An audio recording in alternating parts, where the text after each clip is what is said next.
Yes, well, good morning for you. Good afternoon for me. Thank you so much for agreeing to sit down for this interview for our Perspectives and Practice interview series. So, thank you so much. So, today we have our special guest. I'll allow her a few moments to introduce herself, and then we're going to jump right into your origin story. Okay, very cool. Hi, everyone. My name is Jennipher Galvin-Speers. I also go by Jenna Galvin-Speers. And what information do you want me to give, Tiffany? Just like a brief of who I am? Or Well, we'll get into it. Well, I tell you what, instead of having you think through it, we'll get into some of our questions. So, we want to know your origin story. Where are you from? And how did your early experiences shape who you are and the things that are important to you today? okay. Well, I'm from Texas. I'm from a big Mexican family in Texas. My family immigrated from northern Mexico. Most of my family was centered in Brownsville, and then moved up to a little town in Texas called League City, Texas. Um, what kind of shaped me as a human is I'm a helper. So what shaped me that way is my grandparents, actually. My one grandfather, my maternal grandfather, everyone that would come over either from Mexico or the Valley, he would always help them, regardless of where he and his family were financially. So he always taught me that. And then on my dad's side, my paternal grandfather and also my dad always taught me that you fight for the underdog. And so no matter what, even in sports, he always chose the team that he knew was slated to lose. So he would always be like, go for the team you think is gonna lose because sometimes they surprise you and they win. So I feel like that shaped me a lot, and also raising all my siblings, helping to raise all my siblings, and just taking care of the family. It sort of instilled that kind of value in me to be present for others and help people out. Okay, thank you. Thank you for sharing. So fun connection point for us that I also had family roots in Texas. My grandfather's side of the family is from Central Texas. My grandmother's side of the family is from East Texas, and my step grandmother's family is actually Texican from down in the valley. But they've Oh, been for real? In Brownsville? well, Nice. not a little further up, a little closer to San Antonio, but still down in the valley though. Yeah. Okay. Very cool. Been there for a very long time, so I am absolutely familiar with the place and the culture. So thank you for sharing that about what kind of shaped who you are and what's important to you. So now you Yeah. told us about your family, your background, your heritage. Can you tell me a little bit about how you got into your work with veterans? Yeah, actually, what prompted me to work with veterans is I used to run a book shop called Half Price Books. Are you familiar with that store? Mm-mm. No. Okay. Yeah, yeah, yeah, yeah. They had chains. They were everywhere. Yeah, yeah. So how I made it to California is I was a manager for them, and they moved me and my husband up to California to open up a new store. They didn't have any stores in California. They just had this Rebel store. But anyways, so the company was like, okay, we have this one Rebel store. We're going to transfer everybody. They moved me from Texas. And while I was working and running that store, I met this guy, and his name was Doc. And he was somebody who ran with the Beat Poets. But the other interesting thing about him is he was a Vietnam vet. He was an infantryman in Vietnam, and he was in a lot of the Vietnam books. So he would come over and pull a book off the shelf and be like, "That's me," and show me all the pictures. So then he and I started doing weekly coffees, and because he had a really hard time where his kids didn't really understand military culture, and so he was like, "I'm going to just tell you everything that I know, Mm. because somebody should get the benefit of my knowledge." He was also a ranger, an army ranger, so we would meet for coffee, and he would just kind of share all his stories about Vietnam, and then about a year into our friendship, he told me that he was dying of Agent Orange disease. At that time, it was called Agent Orange disease because they didn't know what it was. And it was usually a bunch of different cancers. Mhm. Um, and so basically, he ended up passing away a couple of years after that. And then after he passed away, his wife came in with this duffel bag full of stuff that he had given me, um, which was very cool, very special to me. And then that sort of prompted me to start working with the veteran community. So when I went to John F. Kennedy University after being there for about a year and a half, I would say, working in the registrar's office, maybe a little more than that. There was an opportunity to build up the veterans program, and I sort of took it and ran with it. Wow. So that's a very interesting story for how you became so involved because quite frankly, in reading your reading through your LinkedIn and everything, I was like, oh, she's a veteran. And Rachel's like, no, I don't think she is. And I was like, wow. So your story for how you became involved in the military veteran community is really, really is really special. So Yeah, thank you for sharing that. And Shala, you said that your veteran friend's name was Doc. yeah. His name was Doc. What's Um, his name? well, his full name was James. I don't ever share his last name, but Okay. No, no, it's no, kind fair, of protected. but honor, honor, want to honor James's memory. And so, as you know, by being an army person, I asked because, I understand, and I do care. Yeah, If nothing else, it's important to speak his name and also maintain his privacy. yeah, yeah. And I actually continued my work. I think you have more questions about that, but I continued my work with Contra Costa County as a veterans advocate, essentially, Very afterwards. good. So you answered some of my questions. I don't even have to answer them. So thank you very much. So I'll jump into the next vein of things I wanted to discuss. So what unique perspectives or skills do veterans bring to organizations or the communities that they engage with? Right. So the most interesting thing to me about veterans that I don't think a lot of people know is depending on their MOS, depending on the branch, every branch calls it something different. Like Army call it MOS, and then the Navy has a different name, Coast Guard has a different. Essentially, it's their military occupational specialty, right? So each of those require coursework, some level of coursework, right? So what ends up happening is that many businesses don't understand that veterans are already well equipped to be in leadership roles, to be in program management, whatever, what have you. Some of them, if they're a medic, they're already well versed in that. They could go right into being an EMT essentially. Same with, if they work in a hospital as X-ray tech, whatever. And even infantrymen, all of them have these unique skills, right? Um, and a lot of times the corporate world or the business world or civilian world doesn't understand that about veterans. They assume that they're all just grunts and they have no idea what they're doing. What they don't realize is that the military prepares them and they do have to take coursework. And embedded in that coursework are different skills that anyone could take to a job force and be very successful. So to me, one of the most unique things about veterans and the way they're trained is that they do have so much to offer to civilian workforce. And one of my jobs at JFKU was taking those units. At the time, we had these giant books, taking those units and converting them over to the academics so that we could transfer those units in to help them get through their degree quicker. And then a secondary part of my job there was as a counselor for them and working with businesses to help them understand, like they're actually already ready for you. Here's the skills that they're bringing based on the coursework they've already completed in the Army, in the Marine Corps, in the Navy, wherever, Air Force. Um, did I answer that question? was that an appropriate answer? Yeah, very much so. You actually touched into some of the things that I wanted to talk about. So, because you Yeah, talked a little bit about helping businesses and organizations understand the leadership skills that veterans possess and those skills and how they're ready to go. yeah. So, have you seen examples of how an organization thrives because they are open to having veterans join their community? I would actually say,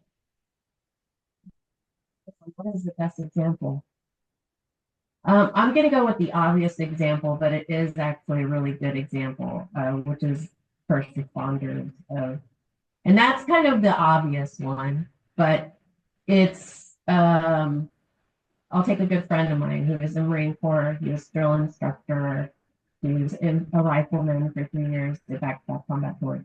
So whenever he got out, um, he had to go to finish up some units at a JC. And then he went right into the police academy. And one of the things that is so interesting is, as everyone knows, police are very militaristic in the way they do things, but they don't understand the nuances of what it's like to be in the military. So he's a great example because he took what he already knew in all those years in the Marine Corps. He was a drill instructor, so he taught. He basically pushed people to their limits. He, learned so much about being a great leader, about management, about organizing crime, about doing all of these things. So when he joined the police academy, actually, he kind of struggled because they weren't as efficient as being in Marine Corps boot camp, essentially, right? But what he discovered after being there after a year was that he realized that the veterans that were police officers were actually more patient in stressful situations than civilians who became police officers, because when you're in the military, you are essentially in a unit and you work within that unit and everybody works together to complete the mission. If somebody can't complete that mission, can't go all the way to the end, to the finish line essentially, then the rest of the unit picks up the slack for that person that's struggling, right? So one of the things that he had taken over to the police force is we're not all for ourselves. Essentially, yeah, we have a partner, but when other police officers arrive, we all have to complete this together. And I think that that's a fine example because, he's gone on and he taught at the police academy and has done a lot of different things now um, within the police department. So I think he's one good example. And police officers are a great example because Mm-hmm. for a lot of folks in the military, it's easy to transition into that. But also there are struggles because it is vastly different because police academies aren't built the same way the military is built, right? Another good example is I have a close friend who's a veteran and she works within the DA's office, and she's also heads of this program within the county where they do essentially, instead of sending someone directly to jail, they do kind of a rehab program so that they can help them basically, if it's a not a felony, basically it just has to be a nonviolent. And so one of the things that she did when she was in the Navy is part of her job was creating training programs and essentially making sure that everybody completed those training programs. And when she was in the Navy, she was younger than a lot of the other people, right? She went in when she was 18. So she was having to teach these people that were much older than her how to do these things that, obviously as a woman, she's a Mexican woman in the Navy. Already, it was really, she already had a struggle. But she took that over to the where she works at the DA's office and essentially had to do a very similar thing and learned a lot from that. But because of her training in the military, was able to just come over. And they've since hired multiple veterans to work there because they realize that the way veterans are trained in the military, they're very efficient and they get things done without a lot of fuss. So that's another good example. Those are great examples of meaningful ways that veterans can contribute to cultures of teamwork as well as accountability and help kind of elevate the overall environment. Yeah. So, in your experience in helping to prepare organizations to work with veterans, what are Yeah. the first steps that organizations should take to effectively support veterans in the workplace? So the first step that all organizations should take is to create some kind of, or to add a facet to their EAP program Mhm. that allows veterans to have more of a stronger sense of community within the business, because that is a very important part of the veteran community. It's one of my favorite parts of the veteran community is that they are a very tight knit community. And it doesn't matter where they are in the country; they all support each other. If somebody's having a hard time, a lot of them have a phone tree. So any business that wants to appeal to the veteran community should ensure that there is a similar level of camaraderie within that business culture. Does that make sense? It makes a lot of sense. So what I hear is that you're saying that they should have something like a EAP, and Yeah. then And for people who don't know, that's an employee assistance program. That's a lot of times where you can have access to free, confidential counseling and conversations to kind of help you navigate some challenges that you're coming up with.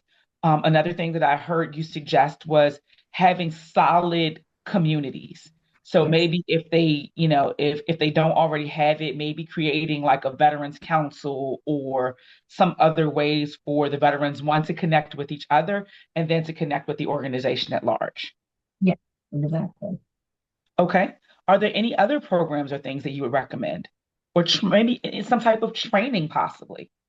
Yeah, so that's the other thing is I believe very strongly that most business, well, all business, in order to be able to be all business, should have some sort of cultural competency built within their training program, um, to train all of their staff to understand that, we are going to have veterans working with us, and to kind of teach them a little bit about military culture. Because I feel like that's something that's lacking in the business world is them understanding military culture. A lot of civilians don't understand the way the military runs. There are all these misconceptions. People assume if they're a veteran, they automatically have PTSD or some other toxic, whatever, trauma that occurred. And many of them do and have struggled with that. I always say that people in the military are living multiple lives because they have their life that happens kind of in a fast forward way within the military, then have to transition to civilian life. So training the business as a whole to help them understand military culture, giving them a little sensitivity training. I mean, this falls under DEI as well because veterans are a protected class, helping other people understand that veterans have to self-report. You can't be like, "Are you a veteran?" They have to tell you, "I'm a veteran. I'm a Marine." Um, Sensitivity training is important because a lot of people assume that veterans kill people, and that's one of the questions that people ask them. "Oh, you're a veteran. How many people have you killed?" And I can't tell you how many clients I've had who have started at companies and said, "My coworker asked me how many people I've killed," and it upsets them. You know what I mean? And so those are important things, as well as making sure that the veterans that are working, that do self-report, that do let them know, "I do actually have PTSD, or I do have a trauma-related psychological situation, disorder." I hate to say disorder, but psychological illness as a result of being in the military. So training even the higher ups, Mhm. doing some trauma training, how to respond in the event that a veteran does have a traumatic episode while at work. How can we be sensitive to that?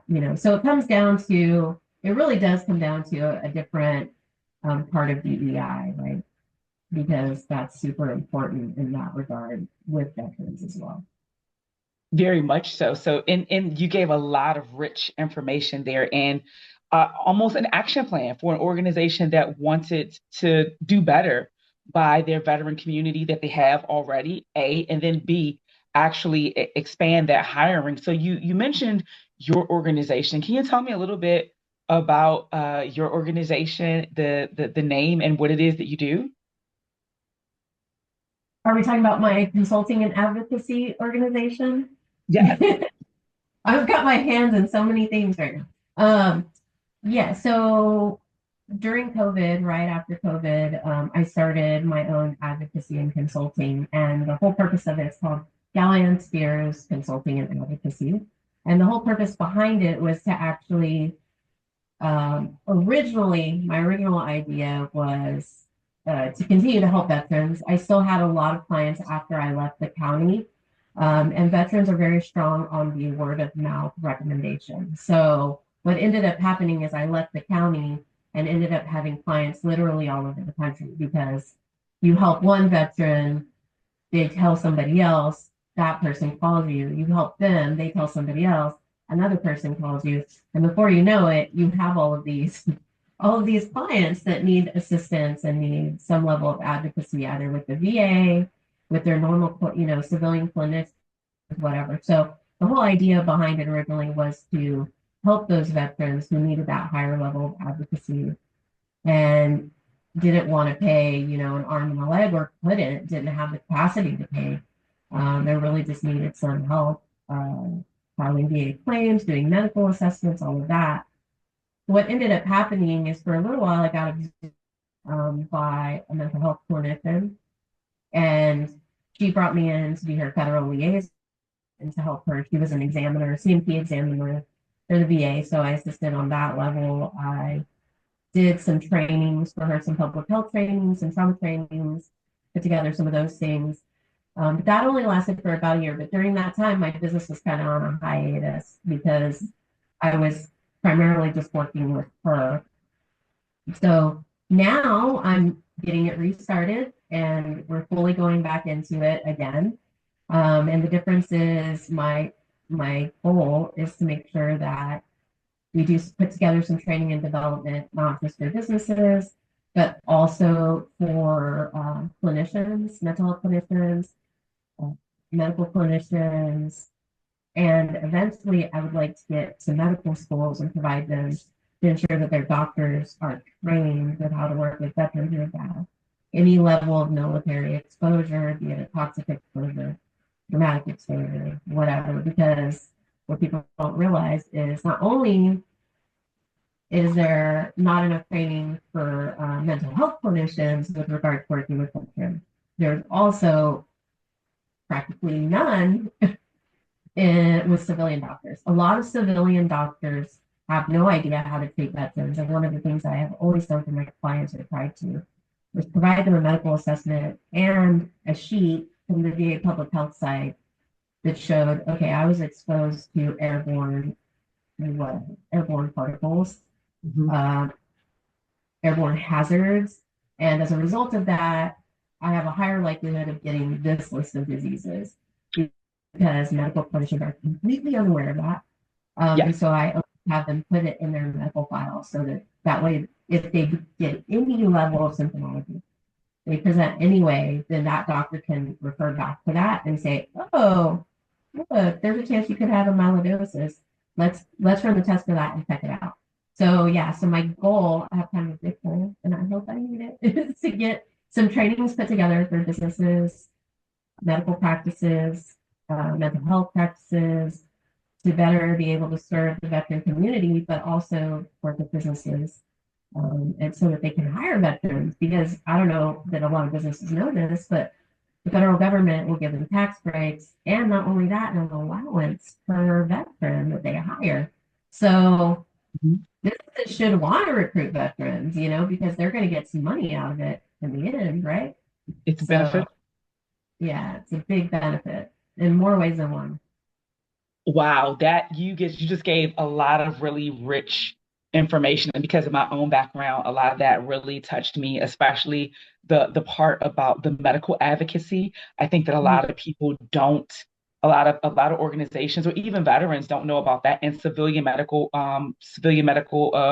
care professionals, doctors, nurses, like, the one that you gave an example of is one I think about because a lot of my friends, people that are close and near and dear to me, did Yeah, a lot of time in Iraq and Afghanistan. They were exposed to burn pits.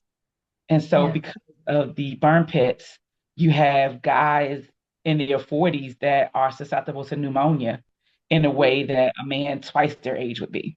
That you yeah, would not, you would never, you wouldn't think of it. You would see, this guy walking here that's, 40 and fit, and you're not thinking that, he's susceptible to these things, right. but it's because of, exposures to burn pits Yep, and Iraq and Afghanistan is pretty ubiquitous. Like pretty much if you did time over there in certain areas, you were going to be exposed. Burn pit's another one, tuberculosis.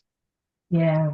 If they were in embedded units in Afghanistan, that Hmm. your risk of TB was a lot higher, whereas in America, that's not really something people would think. That's not the first thing a doctor's going to think.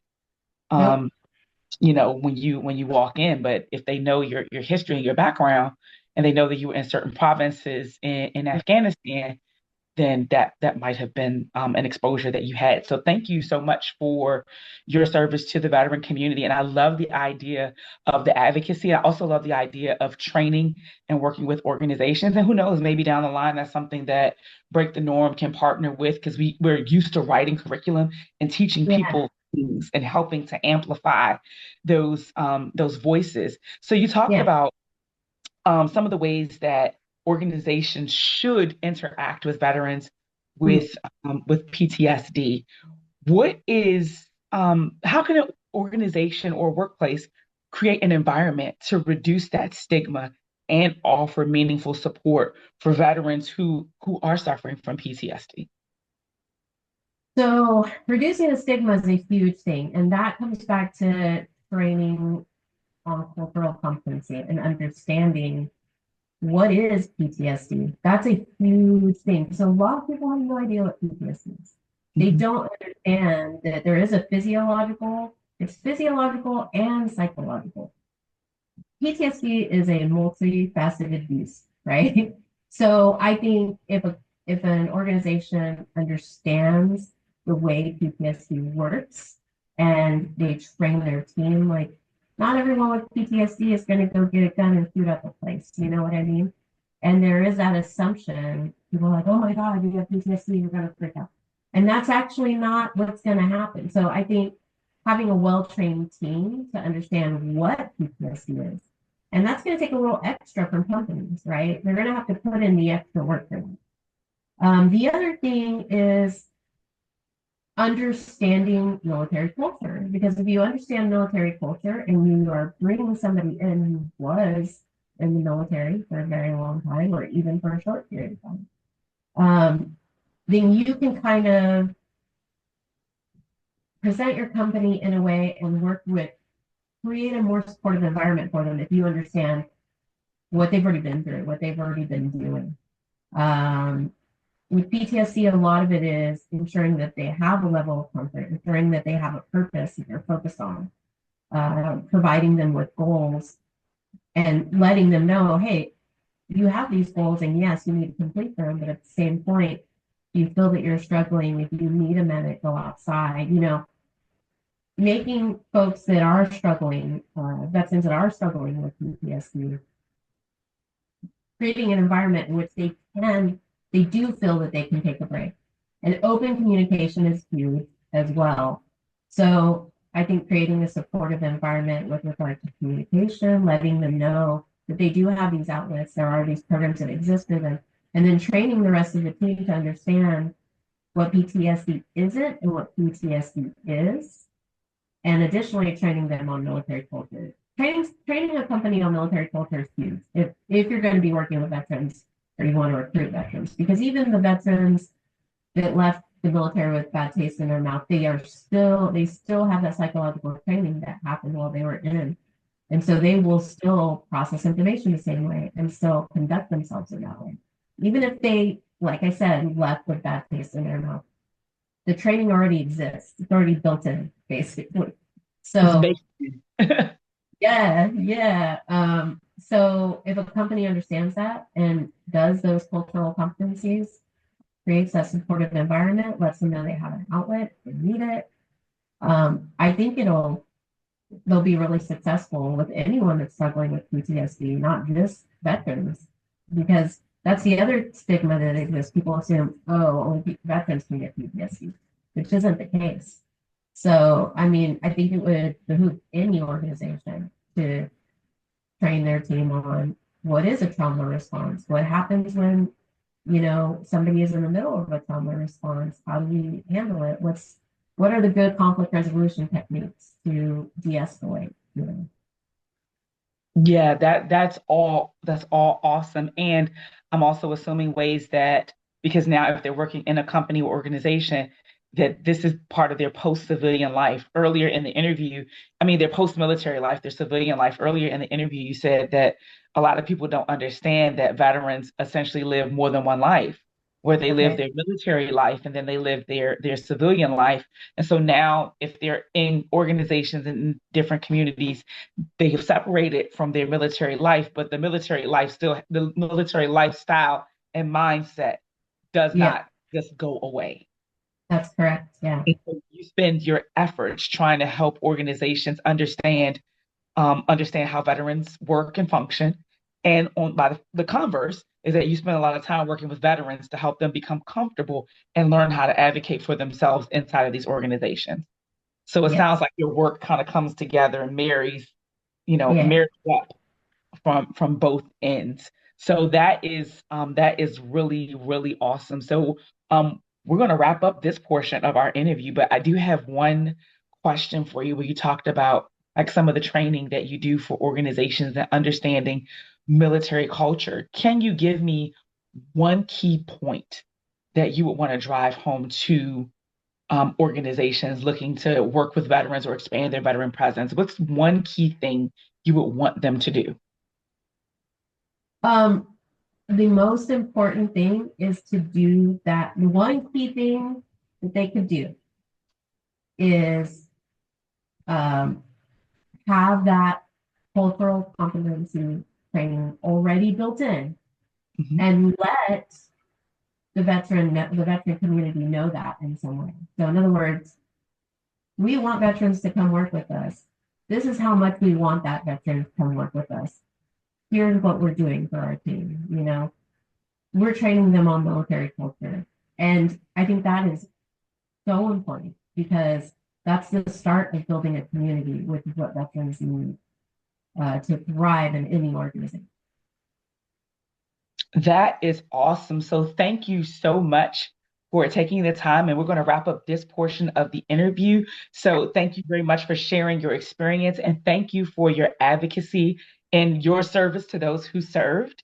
And we look forward to you, and we're happy to help you and anybody else who wants to think through these leadership challenges. Here at Break the Norm, we absolutely believe that everyone is a leader and that leadership is for everybody at every level. So we look forward to having more discussions, and thank you for your leadership and service to the veteran community.